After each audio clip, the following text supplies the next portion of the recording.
I went through a lot. I went through a lot, just like everybody else. I've had my traumas. I've had all those life experience. And those were my best teachers. And I'm not ashamed of anything that has happened in the past because, I needed that. Because how was I going to help people if I didn't have that? And you see, every life experience we've had was to lift us back up, to groom us. It was to say, okay, what did I do wrong here? Okay. That's when the light bulb comes on, as my grandma would say. You now realize that you have an opportunity, you have choices in your life. And so those choices, one of the things I had also said was, I wish I could be like you. Because when I heard them old people speaking to me, I said, one day I would like to be like you. And one of the elders said to me, you better be careful what you ask for. And that is so true, because he said, you're going to have many life experience in order to know what everybody's going to go through. So know that I've been through the challenges that everybody is facing. And it is because of my culture. You see, I am from 6 nations. I am a mother. I am a grandmother and a great-grandmother. I'm also the oldest of 12. And I come from a family that is very strong in love. Our mother really, really had the patience of a saint, as they would say. And for having 12, that is amazing. And so with my mom and my dad taught us leadership, to stand up and take responsibility for whatever has happened in your life. Be responsible.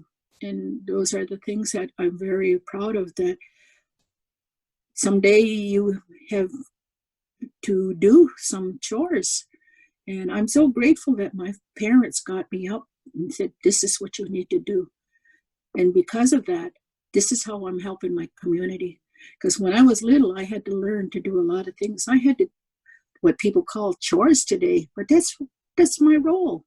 In order to be a human being, I have to do these things like cleaning and dishes and washing clothes and all these things, because it builds up muscles. You see, that's what we need to be resilient. Because if we don't do anything, our bodies break down, and that's what my grandma says you need to be doing. And so I really appreciate my parents giving me that. When I was growing up, I had all this responsibility, and I'm not upset. I'm not angry, because I feel so good that I give thanks every morning because I can do these things. And in my time, in my twilight age, this is awesome. So my family, you see, my grandmothers were residential schools, and my grandmothers had lost a lot of what we would call is that nurturing. And they went to residential school, as I said, and they lost a lot of that relationship with their family. And so when my grandma returned back to the community, both of my grandmas, they were very blessed because they married into families that were very strong in culture, that were very strong, and they guided them through. And so I'm very grateful. But because of that, my grandma always thought we were Mohawks. And because she had been raised by other families, so she took their clan, she took their nation. And so when we got married, by the government standard, we have to follow our father's line, but not in our traditional way. It's our mother's lineage that we need to be carrying. And so my grandma has always got me involved. My great-grandma would always say, now this is who you're related to. That's the beginning of genealogy. And so when I learned to know who is who in the family, it created a passion in me to find truth, because that's what a lot of people had lost, was the truth of knowing who they were. And so because of that, I had created an opportunity for others to follow this path along with, she's like a daughter to me. She is my daughter's best friend. You see, she became my daughter after my daughter journeyed on. She was very, very supportive. And because of her, I got through my first year of being without a daughter, because my daughter was taken so quickly. But she stood in and she became my daughter. And together we fulfilled the need of other people. So my grandmother had also asked, she had asked to find out who her people were. So you see, I've had this journey too, just like everybody else. But I was strong in culture. And so what happened was I spent time. Everything can't happen just like that. You gotta listen. You gotta listen. Sada Hunsada, pick up your ears and listen. Because you see, you have to take time to know people. Because even getting my name, because my grandma was had lost that relationship with her family. And that's what my grandma asked me, was to go and find her family. And so I've been on this journey for a long time, and lo and behold, a lot of my friends that I have, my childhood friends, I now found out they were my cousins. And this brings great joy to me, knowing that, yes, I had known I was Mohawk, and I speak to you in Mohawk because that's the language I learned, because I thought I was Mohawk. But now I have to learn Cayuga, because now I find that my grandmother, she comes from the lineage of Chief John General. And I'm very, very honored that I have chief titles in my family. I also have faith keepers in my family on both sides, of my dad's side and my mother's side. So this journey has brought me so much riches, not only for me, but for everybody else that is here. You see, you always need to know, who is my grandpa? Who is my grandma? And it feels so good when you find out all the things that your grandma and your grandpa's a long time ago they did. They achieved a lot of things. It's amazing the joy that you get when you find out your grandpa did this. And with so little education, he was able to achieve. And your grandmother's, what they could do without all this technology. It just blows your mind, because the wisdom that they had, and it just makes you so proud. So when I see this, I am very grateful that I took this journey. And so I found out I was Cayuga. I'm Cayuga Bear. And when I first,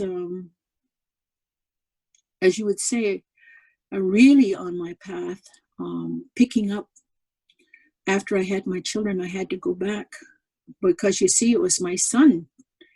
He's the one that said, Mom, go into the schools. They don't know nothing about us. And that was when he was in kindergarten. And this became in elementary. And so because of my children, this is who I become. Because they said, Mom, they don't know who we are. They think we're gone. They think we're dead. And so I said, okay, I'll go to school. I'll go back to school. And so I did. And so you see, this has been my journey. And it's my children that grew me to speak for everyone. And so because of my children, I like to honor them. I have a son here on earth that walking on earth, and he has 3 daughters, and I'm so proud of them. And then my daughter that had journeyed on, she had left a little girl. And I'm so proud of her too. Now she has children. And you know what? They're learning Cayuga. And so I'm very proud, because my son's girls, they learn Mohawk. And so now we are doing, it's so nice to go out and talk. I mean, when we go out together, I pick up my grandchildren, my great-grandchildren, we go for a ride, we go someplace.